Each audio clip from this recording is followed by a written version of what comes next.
క్రికెటర్ల బయోపిక్స్కి మంచి క్రేజ్ ఉంది. క్రికెటర్గా కొనసాగుతున్న సమయంలోనే ధోని బయోపిక్ వచ్చి బాక్సాఫీస్ దగ్గర మంచి విజయం అందుకుంది.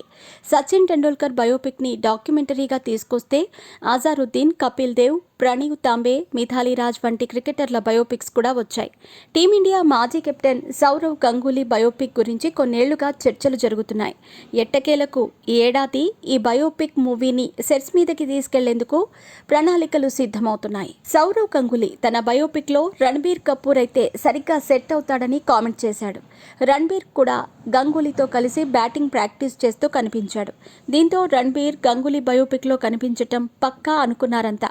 అయితే రణబీర్ కపూర్ ప్రస్తుతం వరుస ప్రాజెక్టులతో బిజీగా ఉండటం వల్ల దాదా బయోపిక్లో నటించేందుకు పెద్దగా ఆసక్తి చూపించలేదట. అదే కాకుండా ఇంతకుముందు సంజయ్ దత్ బయోపిక్ సంజులో నటించిన రణబీర్ ఇకపై బయోపిక్స్ చేయకూడదనే రూల్ కూడా పెట్టుకున్నాడట. రణబీర్ కపూర్ రిజెక్ట్ చేయడంతో సౌరవ్ గంగూలీ బయోపిక్ ఆఫర్ ఆయుష్మాన్ ఖురానా దగ్గరికి వెళ్ళింది. అయితే ఆయుష్మాన్ ఖురానా కూడా బెంగాల్ టైగర్ రోల్లో నటించేందుకు ఒప్పుకోలేదు. దీంతో రాజ్ కుమార్ రావుని గంగూలీ బయోపిక్ కోసం ఫైనల్ చేసినట్టుగా వార్తలు వస్తున్నాయి.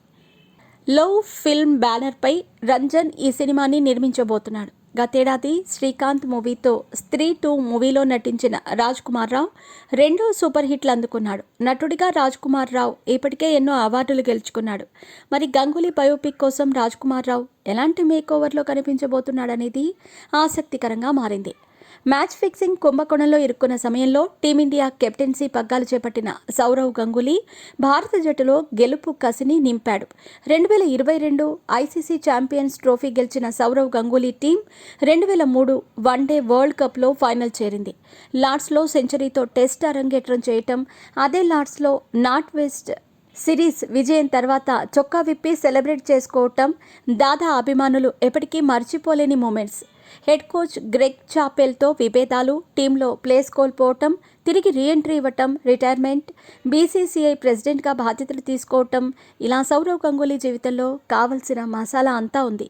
అలాగే వ్యక్తిగత జీవితంలో ప్రేమ వివాహం, హీరోయిన్ నగ్మాతో ఎఫ్ఐఆర్ నడిపినట్టుగా వచ్చిన వార్తలు కూడా బయోపిక్లో చూపించే అవకాశం ఉంది. బీసీసీఐ ప్రెసిడెంట్గా బాధ్యతలు తీసుకున్న తర్వాత విరాట్ కోహ్లీతో విభేదాలు, అతని కెప్టెన్సీ నుంచి తప్పించడం వంటి ఎత్తుగడలు హాట్ టాపిక్ అయ్యాయి. బయోపిక్లో ఈ ఎపిసోడ్స్ అన్నీ చూపిస్తారా, లేక లార్డ్స్ బాల్కనీ సెలబ్రేషన్స్ వరకు చూపించి సినిమాని ముగించేస్తారా అనేది దాదా బయోపిక్ రిలీజ్ అయితే కానీ తెలీదు.